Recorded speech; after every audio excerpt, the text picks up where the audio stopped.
जब अपने इतिहास के लिए लोग जागृत नहीं होते हैं, तमाम इतिहास को सरकार बना बना करके लोग अपना लिए, लेकिन ओम प्रकाश राजभर है पूरे देश में। नाम लीजिए सुहेल देव जी का तो लोग कहते हैं राजभर है ना। किसकी औकात है, जीप पकड़ के खींच लूंगा बाहर। जो विदेशी आक्रमणकारी 1.5 लाख सेना सहित आक्रमण करने के लिए पहुंचा, ये खबर महाराजा सुहेल देव जी को पहुंची तो उन्होंने उस विदेशी आक्रांता को नानपारा मैदान बहराइच में 1.5 लाख सेना सहित वहीं दफन कर दिया। देश के इतिहासकारों ने महाराजा सुहेल देव जी के इतिहास को नहीं लिखा, जिन्होंने राष्ट्र की रक्षा किया, देश को गुलाम होने से बचाया। जब आताई का उन्होंने वध किया, मारा, 157 साल लगातार भारत पे कोई आंख नहीं दिखाई विदेशी ताकत। ऐसे वीर प्रतापी महाराजा के इतिहास को जो उनके वंशज भूल गए, इतिहासकारों ने नहीं लिखा। उनके वंशजों ने उनको भूल गए शिक्षा न होने की वजह से। जो 27% आरक्षण का लाभ कुछ जातियां उठा रही थी, उसके लिए रोहिणी आयोग का गठन हुआ। क्योंकि हम एक स्टेट में लड़ाई लड़ रहे थे, उत्तर प्रदेश में, कि सामाजिक न्याय समिति की रिपोर्ट लागू हो जाए।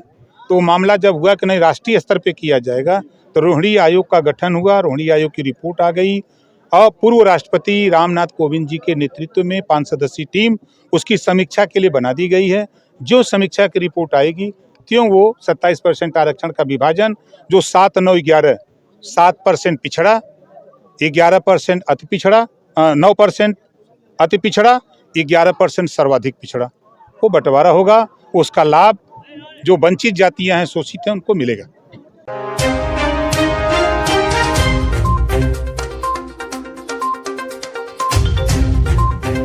नेताजी, आज ये कौन सा कार्यक्रम था? उस कार्यक्रम की विशेषता क्या थी कि आपको उत्तर प्रदेश से इस कार्यक्रम में भाग लेना पड़ा? देखिए, भारत देश पहले 585 राजा हुआ करते थे छोटे छोटे सूबों में। उसी में एक महाराजा पैदा हुए थे बिहारी मल। उनके पुत्र थे चौथे सुहेल देव जी, भुराय देव, डल देव, 4 भाई थे, एक बहन अम्बे। जब इस देश को गुलाम बनाने के लिए विदेशी आक्रमणकारी पूरे भारत पे आक्रमण किया, तो तमाम राजाओं को हराते हुए, मारते पीटते, कुछ लोग दास्ता स्वीकार किए। जब वो पहुंचा है बहराइच की बॉर्डर पे, तो उस समय बिहारी मल जी ने अपने छोटे पुत्र चौथे, जो 1009 में पैदा हुए थे, 18 साल की उम्र में उनको राजा बना दिया, शासक बना दिया। तो वो राजपाट अपना राजकाज चल रहा था, लेकिन उसी समय उनके बॉर्डर पे जो विदेशी आक्रमणकारी 1.5 लाख सेना सहित आक्रमण करने के लिए पहुंचा, ये खबर महाराजा सुहेल देव जी को पहुंची तो उन्होंने उस विदेशी आक्रांता को नानपारा मैदान बहराइच में 1.5 लाख सेना सहित वहीं दफन कर दिया। आज भी नानपारा का मैदान, कुटला नदी, चित्तौड़ा झील आज भी विद्यमान है। लेकिन देश के इतिहासकारों ने महाराजा सुहेल देव जी के इतिहास को नहीं लिखा, जिन्होंने राष्ट्र की रक्षा किया, देश को गुलाम होने से बचाया। जब आताई का उन्होंने वध किया, मारा, 157 साल लगातार भारत पे कोई आंख नहीं दिखाई विदेशी ताकत। ऐसे वीर प्रतापी महाराजा के इतिहास को जो उनके वंशज भूल गए, इतिहासकारों ने नहीं लिखा। उनके वंशजों ने उनको भूल गए शिक्षा न होने की वजह से। जब शिक्षा हुई तो हमारे जैसे नौजवान जब इतिहास को पढ़ने के बाद तो हम लोगों ने देखा कि बाबा साहब डॉक्टर अम्बेडकर जी ने कहा है कि जो समाज अपना इतिहास नहीं जानता, अपने बुजुर्गों की कदर नहीं करता, वो समाज कभी तरक्की नहीं कर सकता। तो उस बात को लेकर के आज मैं पहली बार नहीं, मैं 21 साल से पूरे देश में घूम घूम करके महाराजा सुहेल देव जी के कृतित्व, व्यक्तित्व और इतिहास को बता रहा हूँ। चाहे वो बंगाल हो, चाहे गुजरात हो, चाहे तमिलनाडु, केरल, आंध्रा हो, चाहे महाराष्ट्र हो, चाहे यूपी हो, बिहार हो, दिल्ली हो, हम पूरे देश में घूम घूम करके इतिहास को बता रहे हैं कि जागो तभी सवेरा है। गौतम बुद्ध जी ने 5000 साल पहले समता, स्वतंत्रता, बंधुत्व, न्याय का संदेश दिया। उसी बात को महाराजा सुहेलदेव जी ने भी उस बात को आगे बढ़ाते हुए अपने राज्य में समता, स्वतंत्रता, बंधुत्व और न्याय दिया। जब तमाम राजाओं ने उस बात को आगे बढ़ाया तो बाबा साहब डॉक्टर अम्बेडकर जी ने भारत को एक संविधान दिया। संविधान में बाबा साहब डॉक्टर अम्बेडकर जी ने सबको संविधान के पहले पन्ने पर लिख दिया समता, स्वतंत्रता, बंधुत्व और न्याय पर आधारित भारतीय संविधान। लेकिन देश में 6743 जाति है। आज भी वंचित, शोषित तमाम जातियां हैं जो राजनीतिक भागीदारी, सांस्कृतिक, सामाजिक, नौकरी, रोजगार से दूर हैं। तो उनको जागृत करना, उनके इतिहास को बताकर कि आप राजा थे, राजा की औलाद हो, अपने अधिकार को समझो। जिस तरह खेत पाने के लिए इंतखाब चाहिए, उसी तरह देश में राजपाट पाने के लिए इतिहास चाहिए। उस इतिहास को हम लोगों तक पहुंचा रहे हैं, चाहे वो महाराष्ट्र का इलाका हो, चाहे पूरे देश के 140 करोड़ आबादी हो। पूरे देश में घूम घूम करके इतिहास को बता रहा हूं। और आज बड़ी संख्या में, अब तो मुझे खुशी होती है कि जहां आप खड़े हैं भाईंदर, 20 साल पहले मैं आया था तो यहीं महाराजा सुहेलदेव जी की जयंती में पार्टी का गीत होता था। मैं सुन करके मर्माहत होकर के निकला और कहा कि जब तक मैं लक्ष्य को प्राप्ति नहीं कर लूँगा, इतिहास को पूरे देश के पन्नों पर ला नहीं दूंगा, तब तक फिर भाईंदर में हम मीटिंग नहीं करेंगे। 20 साल बाद आया। आज देश के राष्ट्रपति हों, प्रधानमंत्री हों, गृह मंत्री हों, चाहे मुख्यमंत्री हों, देश के सारे नेताओं के साथ साथ दुनिया की समाचार agency British broadcasting corporation of London, जिसको आप BBC लंदन कहते हो, BBC लंदन से महाराजा सुहेलदेव जी के कृतित्व, व्यक्तित्व और इनके इतिहास को रामदत्त त्रिपाठी, संवाददाता, उत्तर प्रदेश के द्वारा प्रसारित होता है। तो मुझे खुशी होती है कि मैं अपने काम में दिन प्रतिदिन आगे बढ़ रहा हूँ। जिस इतिहास की आप बात कर रहे हो, जो आप कहते हो कि लोगों ने भुला दिया, क्या आपको यकीन है कि वह इतिहास आप लोगों तक पहुंचाने में सफल रहे हो? हम सफल हैं। आज महाराजा सुहेलदेव जी के नाम पर विश्वविद्यालय बना। जो बच्चा सर्टिफिकेट पास होकर लेके जाएगा तो उस पर लिखा होगा महाराजा सुहेलदेव विश्वविद्यालय, तो उसको ओम प्रकाश राजभर याद आएंगे। महाराजा सुहेलदेव जी के नाम पे डाक टिकट, महाराजा सुहेलदेव जी के नाम पे सुहेलदेव एक्सप्रेस, महाराजा सुहेलदेव जी की 50 फुट ऊंची प्रतिमा 500 साल में भगवान राम के मंदिर में विराजमान हुए। यहाँ 20 साल में महाराजा सुहेलदेव जी को बहराइच चित्तौड़ा झील में 50 फुट ऊंची मूर्ति लगवा करके और पूरा चित्तौड़ा झील का सौंदर्यीकरण, पूरा पार्क बनवा करके ये साबित कर दिया कि 500 साल लगा महाराजा भगवान राम को अयोध्या मंदिर में स्थापित होने में। हम महाराजा सुहेलदेव जी को 20 साल में चाँप दिए। आपकी पार्टी के समर्थक ज़्यादातर निर्धन हैं, गरीब हैं, पीड़ित हैं, प्रताड़ित हैं, उन्हें न्याय देने के लिए आपकी पार्टी और खास तौर से आपके द्वारा क्या किया जाए? बाबा साहब डॉक्टर अम्बेडकर जी ने कहा है कि political power is the master की। आंदोलन कोई अमीर नहीं चलाता, आंदोलन गरीब चलाता है। सफलता उसको मिलती है। देश की आज़ादी में हमारे देश के लोग भी अंग्रेजों के साथ थे कि भारत आज़ाद न हो। उसके बाद भी देश आज़ाद हुआ। जो लोग अंग्रेजों के साथ थे उनको भी आज़ादी का मजा ले रहे हैं। तो आज गरीब, ब्रह्मा ने कहा है कलयुग में संगठन में ताकत होगी, संघे शक्ति कलयुगे। तो ये गरीब कमज़ोर लोग इतने संगठित हैं कि जैसे मध के जत्ते में कोई चक्का मारता है ना, तब पूरा मध घेर लेती हैं।